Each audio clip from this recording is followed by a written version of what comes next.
What am I? Hey, you know what? I'll ask the questions, new hedgehog. Who are you?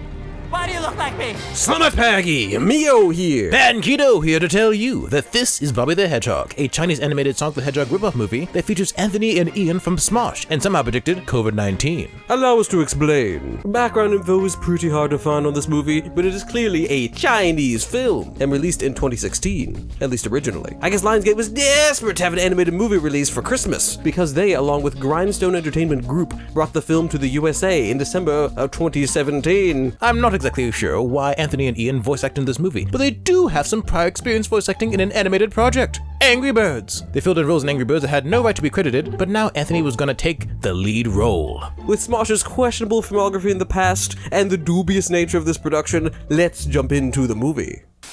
The movie starts off with a nice shot of some fruit hanging in a tree, and then dropping to the ground. Good heavens! What abomination is this? Ah! These are apparently hedgehogs, but I can't help but feel that there's something about them that looks very un-hedgehog-like. According to the stupid little child. Yummy fruits ready! We then hear Anthony Padilla narrate the story. I'm a hedgehog, and hedgehogs love fruit, especially yummy fruit. You know, because of the name. You get it. Yeah, I'm good. Heads up, here comes Bobby!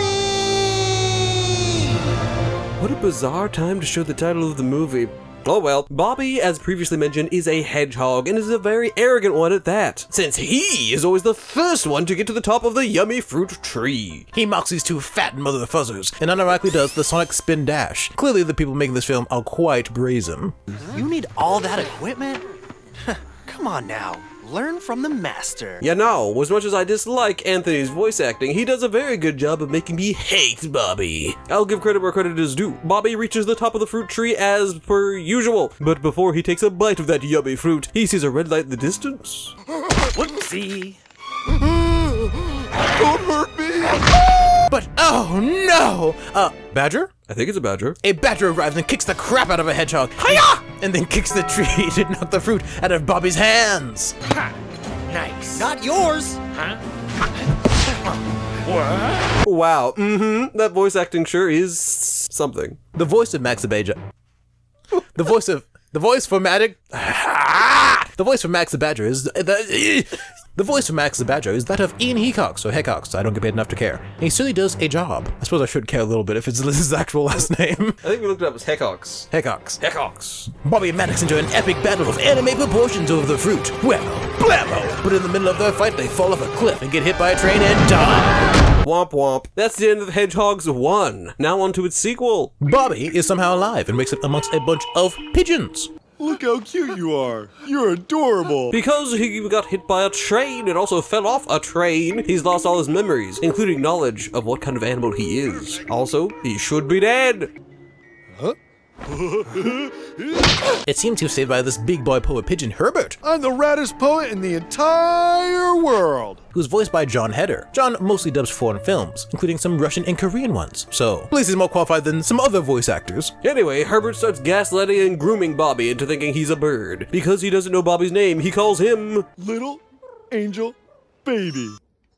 Bobby stays with the pigeons for an undisclosed amount of time. It could literally be months, we have no idea, until he decides he's sick of being a weird bird without feathers. But Herbert declares they are best friends and makes some makeshift wings for him. And by golly, against all flipping odds, they work! That's right, somehow this invention, randomly created by a poetic pigeon from not nearly enough feathers, works on a hedgehog that has the exact wrong type of build to be able to fly. And I know we were, and will continue to, joke about this movie being multiple films wrapped in one, but to show just how weird the pacing is, Bobby somehow successfully flying happens only 15 minutes into the movie. That is some breakneck speed. But then, I kid you not, 40 seconds after he starts flying, he and Herbert are shot down by some guy who might be animal control. Bobby's then thrown into a cage. But he manages to escape. Whoa!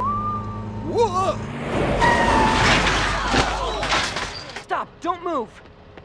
Free those animals! Just doing my job. Only for some emo kid voiced by the same voice actor for Saitama from One Punch Man to try and commit insurance fraud by throwing himself in front of the animal control truck. This kid's name is Scott, and I don't exactly know what he does because he's barely in the film. After they start driving again, Maddox appears and almost eats Bobby, calling him a stupid hedgehog, but has to run away because... We're in human territory. You don't stand a chance. BTW, there is a side plot about there being some kind of disease that's spread by small animals. The virus continues to spread. Studies have suggested the source is most likely small animals. The CDC strongly suggests that residents avoid any and all interaction. Keep that in mind. It might be important in Hedgehogs 5. Wait a second. So this animal control guy works at a pet shop. How is he able to work at a pet shop selling wild animals for one? But I thought that's supposed to be a disease spread by small animals. And he just leaves them in open cages. It doesn't matter. Bobby and Herbert managed to escape after some shenaniganery. Oh, can we get more of these? They're so good.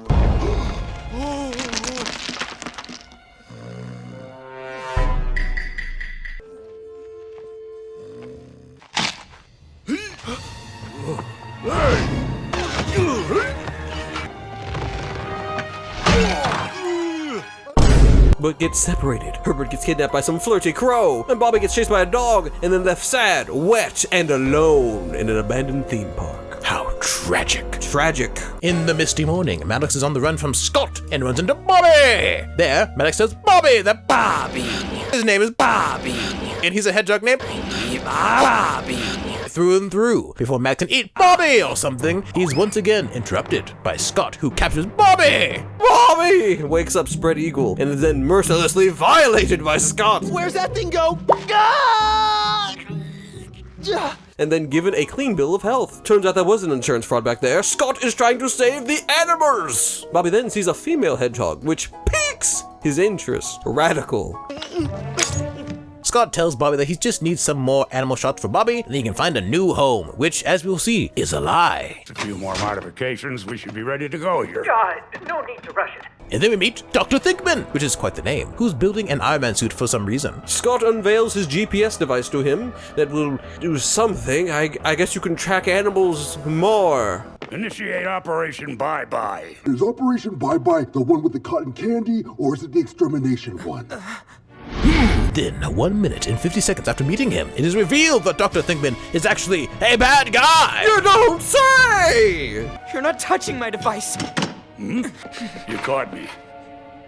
Honestly, I'm surprised it took you so long. Well, yeah, same here! What exactly does Scott think the GPS device was supposed to do anyway? And apparently Dr. Thinkman wants to eradicate all animals to stop the disease. But he also likes the fact he'll get rich at the same time. Hoo-hoo! But the movie never explains how! Whatever, man, Scott sets Bobby free so he can escape, and these three goobers go after him. But not before being distracted by some Chinese booty, because that's a good joke to put in a kid's film. I'm guessing this movie is not Dove approved. During his prison break, Bobby accidentally broadcasts everything to the whole city. Good thing, too, because Herbert sees this and rescues him along with his Braven posse. Raven. Yeah, same difference. Isn't that what I said? You said Braven, I thought like. I thought I said Raven. Whatever, who cares? And they all soar away to live happily ever after. Time for the third installment of this series. We're now 40 minutes in. Turns out that Herbert has low stamina, and after the Raven girl he's trying to impress moves on ahead of them, he and Bobby go crashing down! Right in front of Maddox again! Are you kidding me? They manage to escape, with Maddox accidentally swallowing the GPS device. Oof, that can't be good for your lower GI. They make their way forward and find themselves in a lush garden or park or whatever, who knows, who cares? And Bobby starts mimicking his home, even though he's a bit confused and thinks that this place is his actual home, which it is, in fact, not. But oh, flipping no, they slip down into a tunnel and land in a hedgehog den. There he finds out these hedgehogs do not know who he is, and they have a rule that you can't use your spines lest you stab someone. Bobby's rather opposed to this policy, but goes along with it anyway. Bobby hangs out with a girl hedgehog, whose name is Rose, and she's pink too. And they really like each other a lot because he's a boy and she's a girl. But while showing off his rad spines after taking it to the top of a tree, he gets flashbanged by flashbacks and Rose falls to her death. And by death, I mean a wounded arm that is completely healed in under 24 hours. Bobby then understandably gets booted out of the village after arguing with the chief. Arguing with the father of the girl you want to marry maybe isn't the best option. Whatever. They almost got her killed. And Bobby and Herbert get into quite the heated argument. And honestly, you had a chance to be with her, but you refused to change. Why should she have to change for you? Do you even care about me? I'm your best friend. Need I remind you that this is all your fault? It's who I am. You can make sacrifices and still be who you are. Funny, says the bird with wings, who's really afraid to fly. Not gonna lie, the amount of valid points and genuinely hard-hitting truths here are kind of impressive for a kid's movie. The movie still sucks, but unironically, this scene in isolation is pretty good. A dejected Bobby bumps into Maddox again, but when Max tries to eat Bobby's fruit, Give it back. Yeah, I'm not gonna do that. Bobby beats him up. It's my piece of fruit. Stop. Please stop. Maddox then launches into his life story. What? Saying he didn't used to be this way, and that all his friends were captured, and so much sad stuff. You need this more than I do. Those guys again? Where is that thing? My belly. I'll distract them. You throw it up. Throw up. Don't forget. Dear goodness me. They beat up the bad guys and escape, but Thinkman sets up camp to attack the Hedgehogs' fortress in the morning. Bobby meets up with Rose and Herbert, who all forgive him, and they all warn the chief of the upcoming destruction. Fight them. They're huge. Bobby apologizes for his foolishness and says he only wants to help protect the village and his daughter. The chief's daughter, that is. Not Bobby's daughter. He doesn't have one. And they're allowed to stay. Rose and the chief have a heart-to-heart about how Bossman doesn't want the rest of the village to end up like Rose's mother. Dead. Chaos! People arrive and start flushing out the hedgehogs!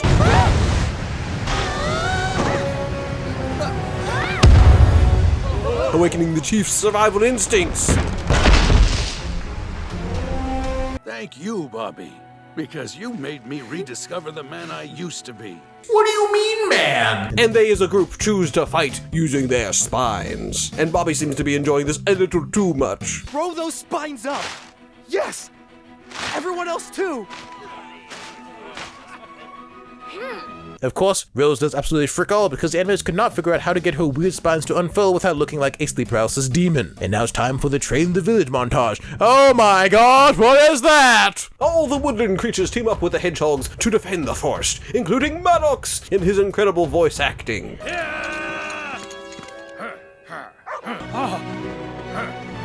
The battle begins and is comparable to any epic battle scene such as Star Wars, The Clone Wars, Lord of the Rings, Godzilla. It's all here. There were even crotch shots, because that is peak humor.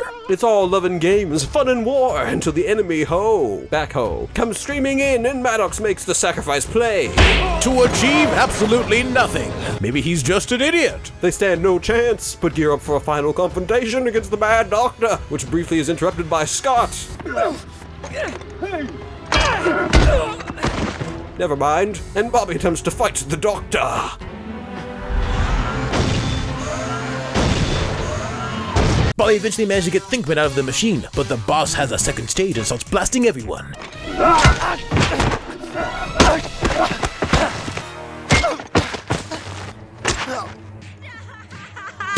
already dead. In a desperate attempt to end the movie, Bobby prepares to unleash a secret special move. Oh my gosh! The frick is this? Will fight with everything that I have to protect Rose and her people. That's who I am now.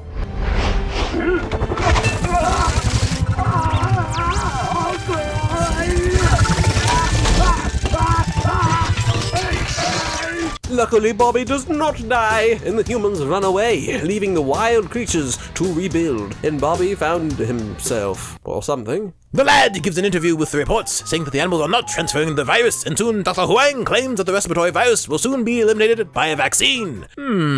Vaccine? After the vaccine, everything goes back to normal, and everyone takes off their masks. And Bobby runs away with Rose, Maddox, and the pigeon to go on an adventure, presumably back to his home. But before they go, his father puts a tracking device on her. Interesting. And the end credits roll with a banger song. Unironically, not horrible.